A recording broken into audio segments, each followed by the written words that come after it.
দুপুর পার করে বিকাল আমি আর বাবাই চললাম ওই বাড়িতে। বিয়ে হয়ে যাবার পর না এমন একটা ফিলিংস হয়ে যায় সংসারের ওপরে যে বাবার বাড়িতে 2-4 দিন থাকার পরেই মনে হয় যে কতদিন যেন এসে রয়েছি, কতদিন এসে যেন এখানে থাকছি, কবে বাড়ি যাব, কবে গিয়ে ঘরদোর সমস্ত কিছু ক্লিন করব আর সব কিছু টিপটপ আবার পরিপাটি করে রাখবো। যদিও আমি কোথাও আসার সময় একদম ঘরদোর গুছিয়ে পরিপাটি করে রেখে আসি যাতে যাবার পর আর আমার কষ্ট না হয়, তবুও গিয়ে একটু মোছামুছি একটু ঝাড়পোছ দিয়ে সুন্দরভাবে ঘর গুছিয়ে আমার জন্য চোখে একটু শান্তি ফিরবে। তো বিকেল বিকেল বেরিয়ে পড়লাম, সূর্য প্রায় অস্ত যায়, আকাশটা বেশ ভালোই আছে এখনো পর্যন্ত, তবে রাত্রের দিকে মনে হচ্ছে বৃষ্টি হলেও হতে পারে।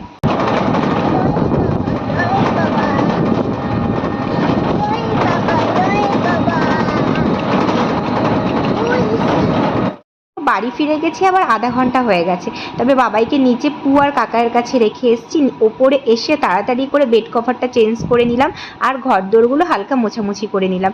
একটু ধুলো তো পড়েই, 2-4 দিন থাকলেও না ধুলো পড়ে যায় যতই জানালা দরজা বন্ধ থাকুক না কেন, সেগুলো আর ক্যাপচার করা হয়ে ওঠেনি।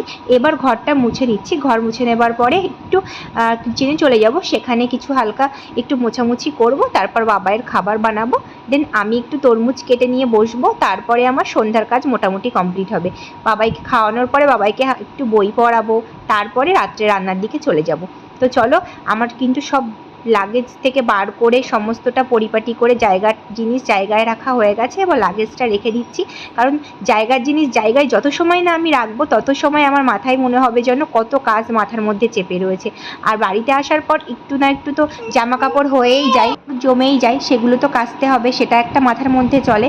তারপরে যদি এই লাগেজগুলো পড়ে থাকে চোখের সামনে মনে হয় কত সময় এইগুলো তুলবো, তাই এসে ঝটপট করে আগে লাগেজের থেকে জামা কাপড় বের করে জায়গার জিনিস জায়গায় রেখেছি, কিচেনে চলে এসেছি। এরপরে কিন্তু আমি গ্যাসটা হালকা করে মুছে নেব আর চারিদিকে যা আছে গ্রানাইটগুলো ঠিকভাবে ভালোভাবে মুছে টুছে ক্লিন করে নেব। সংসারের কাজ নিজের হাতে করতে না আমার বেশ ভালো লাগে। এই যে ঘরদোরগুলো মোছামুছি করছি, নিজের হাতে নিজে সব কিছু গোছাচ্ছি, এত ভালো লাগছে। যতই হেল্পিং হ্যান্ড থাকুক তারা করুক না কেন, আমার কিছুতেই না মনটা ঠিকঠাক ভরে না। তার জন্য নিজের কাজ নিজে যত সময় না গুছিয়ে ঠিকঠাক করে পরিপাটি করে রাখবো তত সময় আমার শান্তি নেই। তারপর বাবাইকে নিচ থেকে নিয়ে আসলাম, ওকে ড্রেসটা চেঞ্জ করবো ভাবলাম, তো ও কিছুতেই করতে দিচ্ছে না, এখন নাকি ও গাড়ি নিয়ে খেলবে।